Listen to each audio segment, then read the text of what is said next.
I love carols. Love a carol service.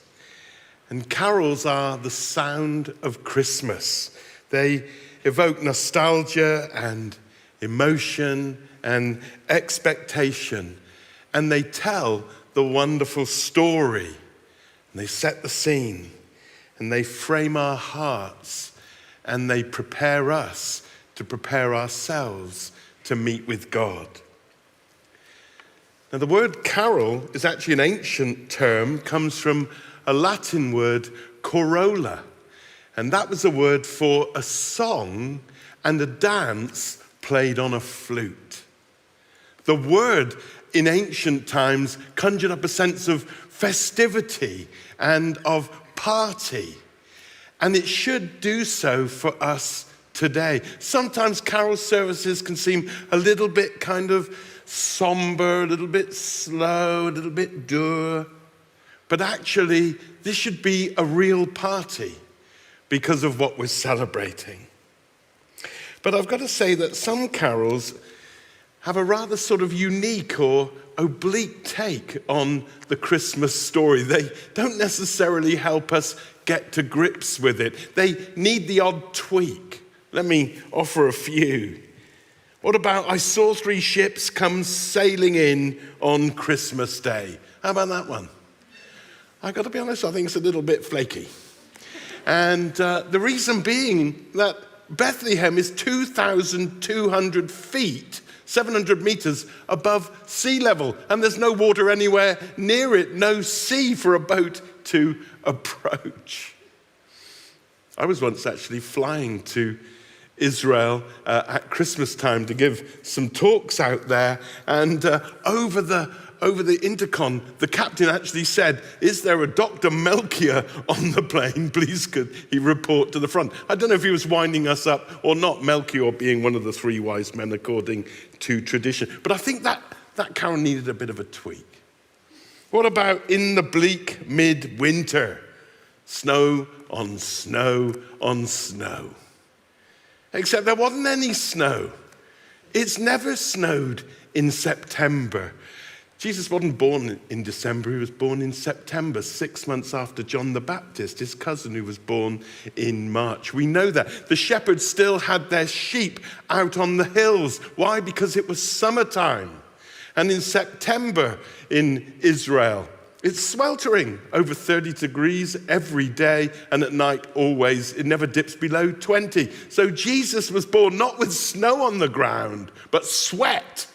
It was steaming. And then there's once in David's royal city. You know that line, Christian children all must be mild, obedient, and good as he. That's a dreadful line. I don't think anyone's ever lived up to it. How can we be as good as him? One of the oldest and the best carols, 1,200-year-old carol with a 500-year-old tune, is O come, Emmanuel, and ransom, set free, loose captive Israel. And I love that, except I think they got the tense and the timing wrong, because he's already come. He's already come. And he didn't just come to ransom and set free Israel. He came to ransom, to buy back, to buy out, to set free, to set loose all of us. In our reading from John's Gospel, John wrote this, "He came to his own, but his own didn't receive him. But to everyone who did receive him, he gave the right to become children of God." He came. And so that's the first thing I want to underline for us this Christmas.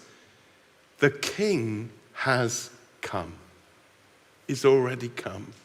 We're not waiting, we're welcoming. You know, this is a season of Advent. The word Advent comes from 2 Latin words meaning to come to. He's the one who's already come to us. And why has he come? He came to us because he loved us. He came to us because he didn't want to spend forever in eternity in glory without us. He came because he wanted to bring the party to us. He came because we couldn't fit ourselves for him. We couldn't make ourselves like God in order to be with God, so God made himself like us in order to be with us. And he took the initiative, the first move, and he did it in love. And he didn't come to tell us off. He didn't come, as it were, simply to sort us out. He didn't come to start a new religion. He didn't come to impose an ethical framework. He came to love us and to welcome us into his family. Like many, I look forward each year to the Christmas adverts, and almost always the best advert is from John Lewis, a kind of very middle class, not really for me, but the adverts can often be fantastic. But this year, I got to be honest, I don't know about you, I was a little bit disappointed. It was called The Unexpected Guest.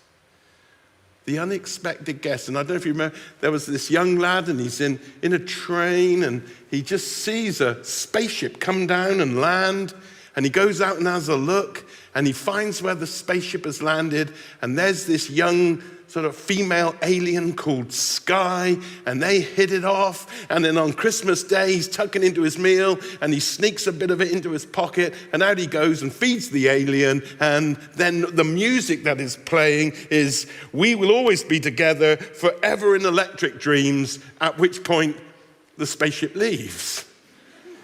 And it's like, is that it? I was like, really?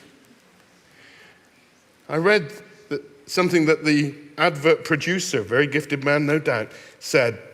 He said this: if we can make every person who watches this have a little smile, shed a little tear, or feel something, then everyone's going to have a 1% better Christmas. I thought they didn't set the bar very high, did they? A little tear, feel a little better, and 1% better Christmas. I want a lot better Christmas this year. And you know, we got a better song to sing than that, even that's a good pop song, but we got a better song to sing. We got a better party to have. We got a better experience to have. We got a better feeling to know. And that is that God, in Jesus, has come to rescue us. And we can know him right now. Jesus was not an unexpected guest. He was the long prepared for, long expected Savior. And he didn't come to play for a day. He came to stay with us forever in eternity. And how did he come? Came personally.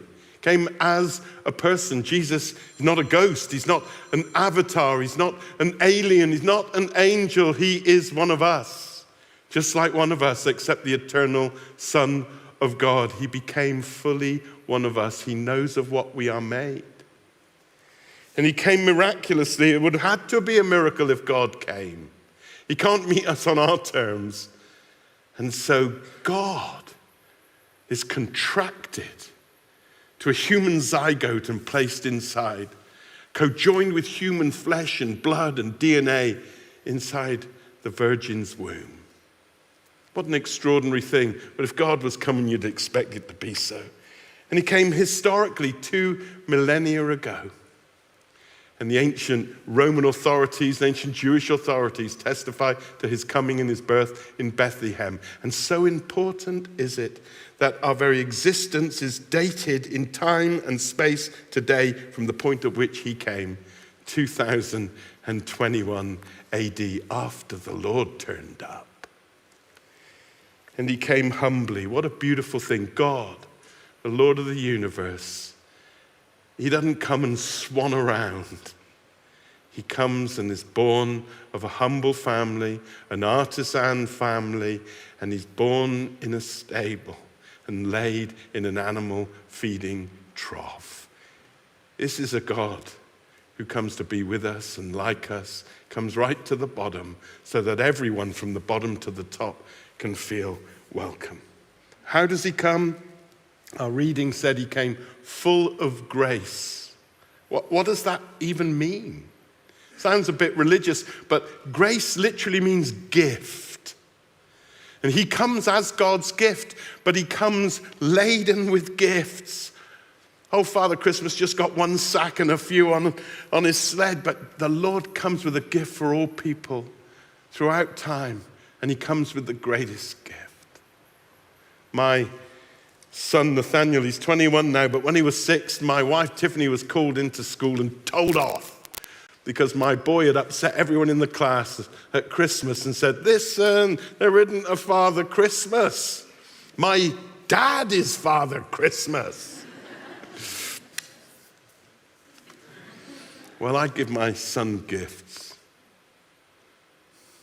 but God in Christ Jesus gives us his Son, and his Son gives us life forevermore.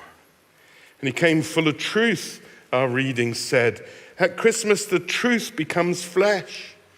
We live in a world with so much confusion, so many questions, but Jesus makes sense of everything.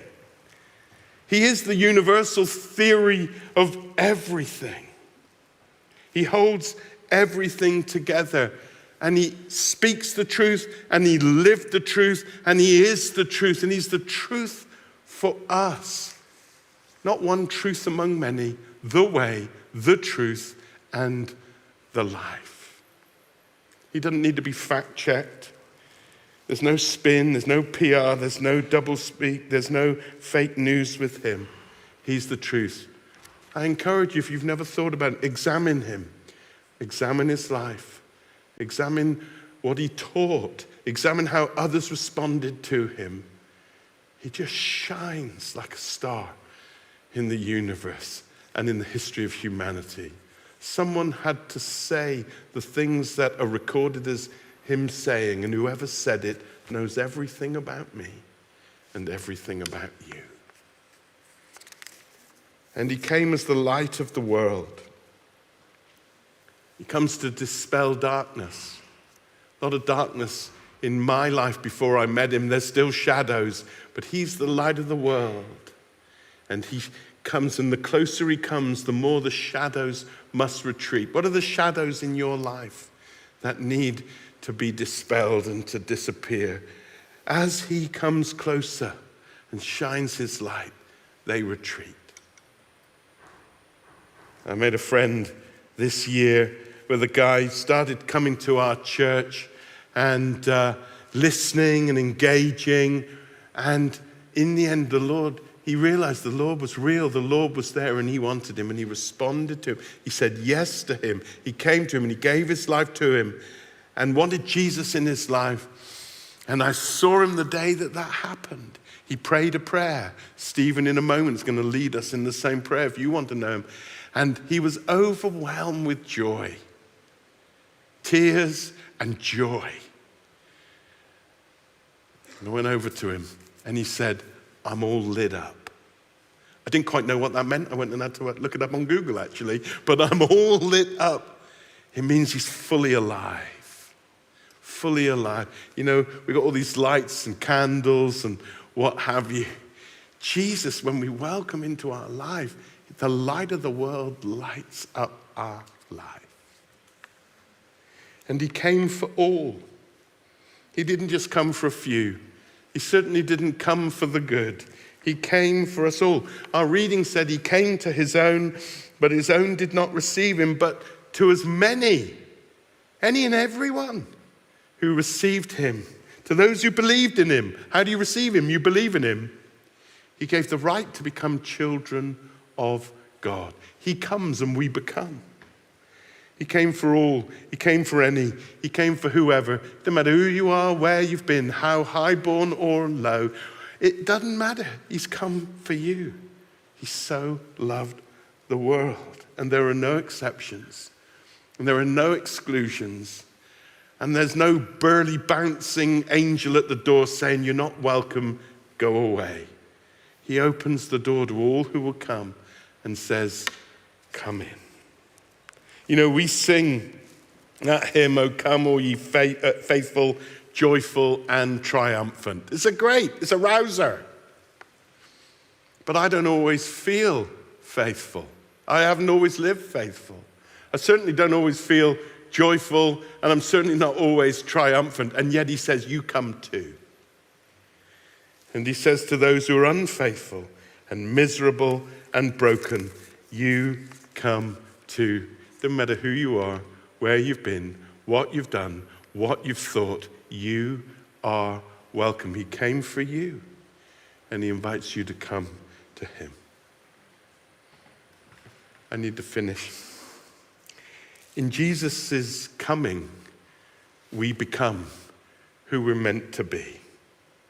The Word became flesh and dwelt among us, and to all who received him, to those who believed him, he gave the right to become children of God.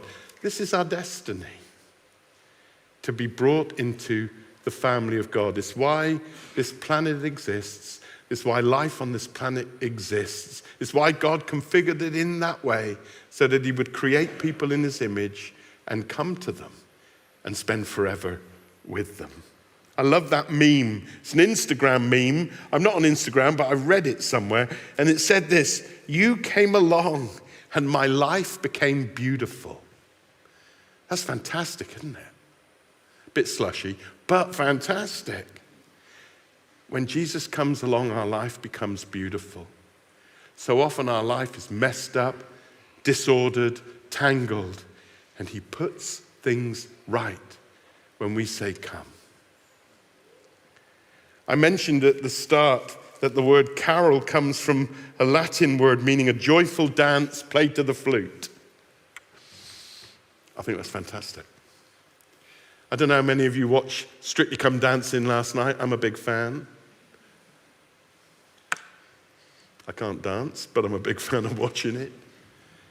And the woman who won, just this beautiful woman called Rose, and she really moved me all along because she's completely deaf in both ears. I'm deaf in both ears.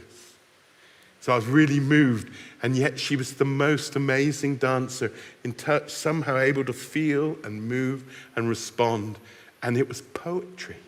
It was perfect. And she won. And she said, I've become more me than I've ever been.